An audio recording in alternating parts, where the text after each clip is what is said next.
নমস্কার, জয় রাধে, রাধেশ্যাম, রাধে রাধে। এখন প্রশ্ন হলো, কৃষ্ণ নাম কি সবসময় করতে হবে?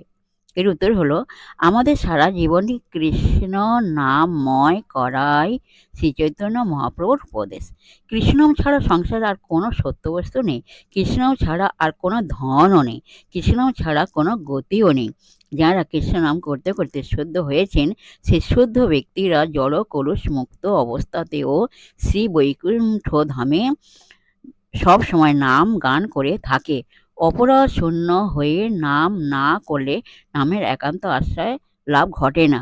সজ্জন তোষণী পত্রিকার শ্রীল ভক্তিবিনোদ ঠাকুর এরকম কথা বলেছেন। অতএব কখনো মনে করা উচিত হবে না যে একদিন নাম করে শুদ্ধ হয়ে যাব, তারপর আর নাম না করলেও চলবে না।